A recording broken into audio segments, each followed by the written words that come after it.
forest fire right on the other side of that hill across the street from my house, and the wind is blowing to the north and that fire is south. So hopefully it doesn't come over that hill, and hopefully they get it under control. I saw like 3 fire trucks head up my road to get to it, so yeah, it's getting pretty smoky over here. Anyway,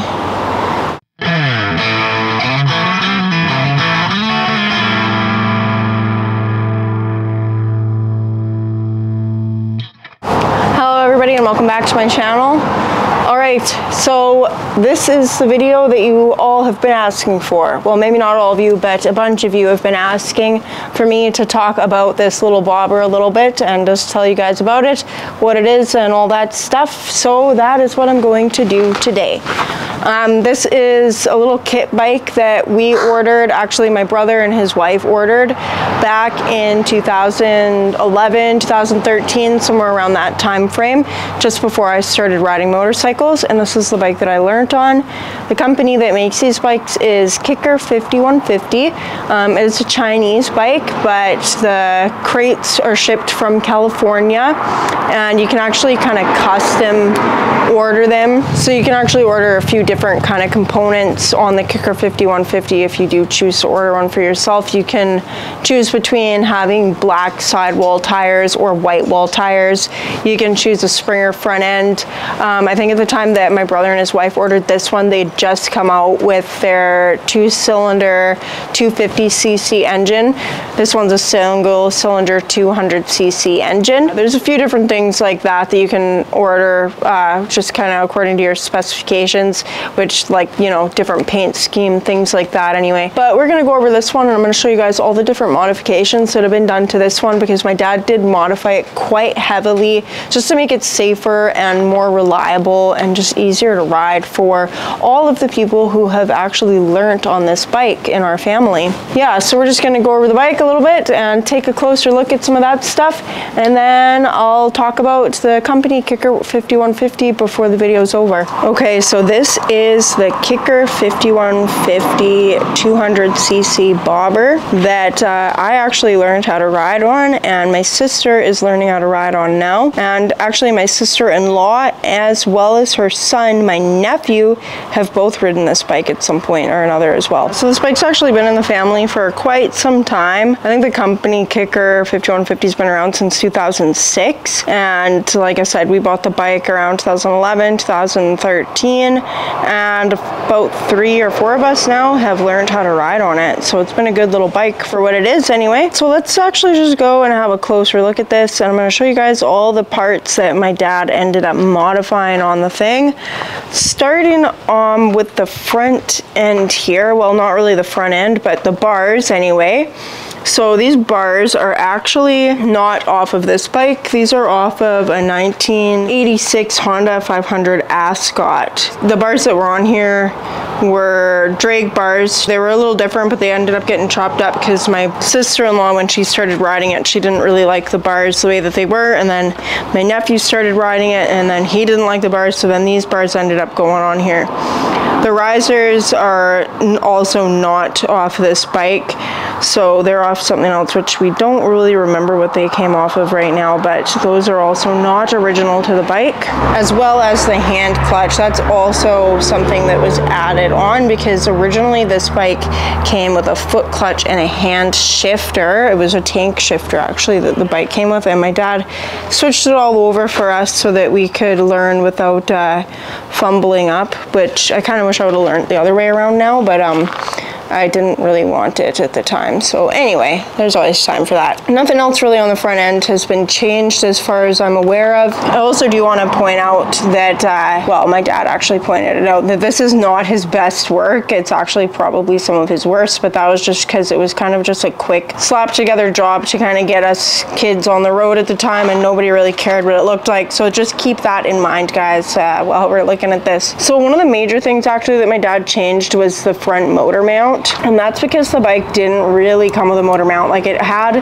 these really cheesy struts that kind of went from this cross beam on the frame up to the engine. There was one on either side, and they never stayed tight, and they just did not really hold the engine stable at all. So my dad actually made this whole motor mount here, all the way from the frame there and all this plate. So my dad made that, and that actually holds that engine and that frame nice and sturdy, so we don't have to worry about it shaking out of the frame. Another thing too that my dad ended up changing was he swapped out the forward controls for mid controls. So the forward controls were mounted here to begin with, so you can just see kind of where he cut them off actually, and didn't bother cleaning it up at all. But that's just because we didn't care about pretty or anything like that. And then he did fabricate the mid control peg mount here, and then this brake pedal is off of a Suzuki street bike of some sort. He did change the brake pedal a little bit because it came out the side here, the arm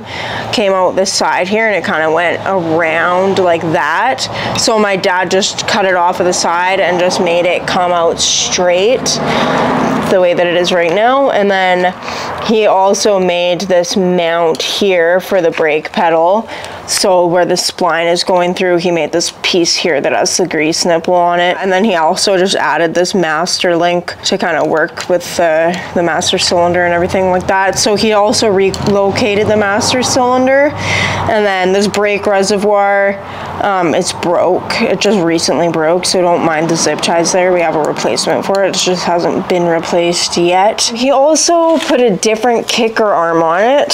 So this kicker arm is off of some kind of a dirt bike. The only thing he really did with that is he just cut it here, kind of cut out the splined piece for it, and then he just took the plate, this and he welded it to the kicker arm so that that would just fit right onto the spline. So he also had to change the exhaust when he did all of the foot peg stuff, because where the exhaust ran before was actually right beside this frame tube here, and all of this stuff all this stuff needed to be put here, so the exhaust would have been in the way. He switched all this stuff out when my nephew started learning on the bike. Yeah, he wanted me to mention this is not his best work. It's probably one of his worst exhaust system ever. Another thing that my dad added here was this battery box. So he just made this super cheesy little battery box here that's just really quick and easy to get the battery out if we need to, and it's just easy access to the battery. And that's because this battery actually kept dying because there was from the factory actually some kind of a drain in the system, so it was always draining the battery, and the electric start would never work because of that. He also well, actually, these fender struts are the original fender struts, but they broke within like the first week of the bike being on the road, because it's actually just like tubing. It's not solid steel for those struts, so they broke quite quickly. My dad just ended up fixing them and just kind of reinforcing them a little bit, but like I said, no one really cared about making it look pretty or anything like that. So yeah, because it's just a learner's bike, and you're gonna expect it's probably gonna get beat up a little bit anyway. So those are original, but they've been fixed. Also, the tail light, my dad actually made this whole tail light mount too, and the reason how come that was changed is because the taillight actually mounted on the side of the bike. It was actually mounted to the other side of the bike. I got pulled over for it because they changed the laws in my area kind of around the time I was riding this bike, and you couldn't have your license plate and taillight mounted to the side of the bike anymore. It had to be mounted to the rear of the bike. And they had just recently changed that law, and then I got pulled over and I got a ticket, even though the bike wasn't even registered in my name. And yeah, anyway, I got a ticket for having my license plate and my tail light on the side of the bike and not visible from 180 degrees from the rear of the bike or whatever, right? So yeah, that got changed as well. All right, so probably the biggest difference on this side of the bike is this chain guard. I don't think this is my dad's standard or anything like that. bag, because it's just his I don't care kind of work. It wasn't about pretty at the time, it was about legal.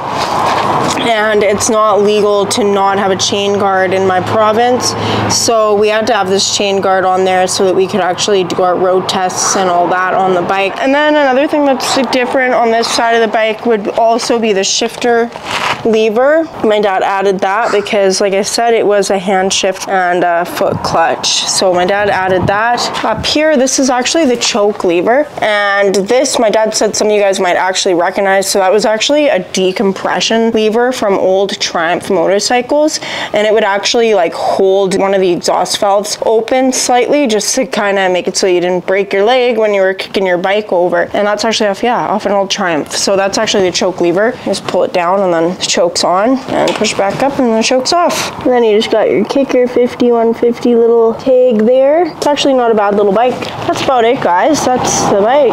Anyway, definitely not what it would look like if you were going to order one, because there's been a lot changed on this. Single cylinder, 4-stroke little bike. Alright guys, so that is the bobber, the little Kikker 5150 Hardknock. And Kikker 5150 is actually still around. They've changed quite a bit, I think, since we ordered this bike. You can get bigger V-twin engines that they had just come out with when we ordered this one. They're kind of just made to look like an old school Harley, which I think is pretty cool. It's a nice little bike for anyone who's just starting out, or if you just want something fun to just boot around on, and if you want to get your kids started or something like that. I think the prices start at like $16.50 US, and it's DOT approved for the US. But if you like what you see, or if you just like me, or even if you don't like me but you like my bikes, then like this video, comment down below and subscribe to my channel, and hit that little notification bell if you want to be notified every time I put a new video out. And like always, I will catch you all on the flip side. Peace.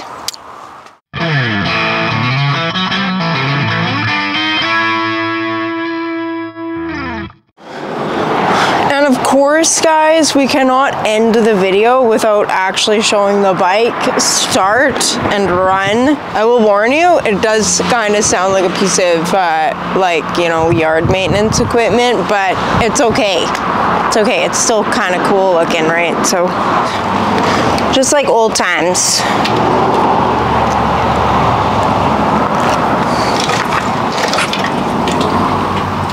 Turn choke on. Key on.